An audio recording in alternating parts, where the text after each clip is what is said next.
ಎಷ್ಟು ಜನ ಕನ್ನಡದವರು ಇದ್ದಾರೆ ನಿಮ್ಗೆ ಗೊತ್ತಿರೋ ಹಾಗೆ ಇಸ್ರೋದಲ್ಲಿ? ಕನ್ನಡದವ್ರ ಕೊಡುಗೆ ಜಾಸ್ತಿ ಇದೆ. ಅದಕ್ಕಿಂತ ಎಲ್ಲ ಲೆವೆಲ್ ಅಲ್ಲೂ ಇದ್ದಾರೆ.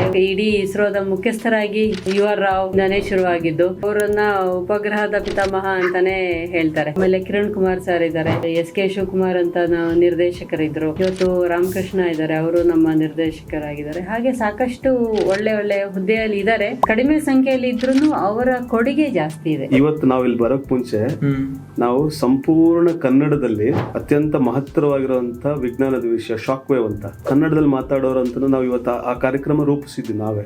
ರೂಪಾ ಮೇಡಮ್ ಅದ್ರ ರೂವಾರಿಗಳಾಗಿದ್ರು. ನಮ್ಮಲ್ಲಿ ಏನಾಗುತ್ತೆ, ಕನ್ನಡಿಗರಲ್ದೇನೆ ನಮ್ದು ಮುಖ್ಯ ಉದ್ದೇಶ ಏನಿರುತ್ತೆ ಅಂದ್ರೆ ಟ್ಯಾಲೆಂಟ್.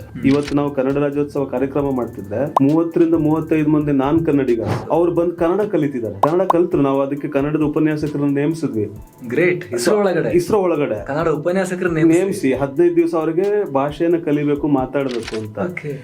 ಇಸ್ರೋ ಒಳಗಡೆ ಆ ರೀತಿಯಾದ ತಾರತಮ್ಯ ಭೇದಗಳು ಇರಲ್ಲ. ಸೊ ಭಾಷೆ ಹೆಮ್ಮೆ ವಿಚಾರ ಇದೆ, ತಾರತಮ್ಯದ ವಿಚಾರಗಳು ಅಷ್ಟೊಂದು ನಮ್ಗೆ ಬಾಧಿಸೋದಿಲ್ಲ. ಯಾಕಂದ್ರೆ ನಮ್ಗೆ ಯೋಜನೆ ಮುಖ್ಯ, ಇಸ್ರೋದ ಗುರಿ ಮುಖ್ಯ ಆಗಿರುತ್ತೆ. ಆ ದೃಷ್ಟಿಕೋನದಲ್ಲಿ ಒಳ್ಳೆ ವಾತಾವರಣ ಇದೆ ಕೆಲಸ ಮಾಡೋದಕ್ಕೆ ಅಂತ. ಫುಲ್ ವಿಡಿಯೋಗಾಗಿ ರಿಲೇಟೆಡ್ ಲಿಂಕ್ ಕ್ಲಿಕ್ ಮಾಡಿ.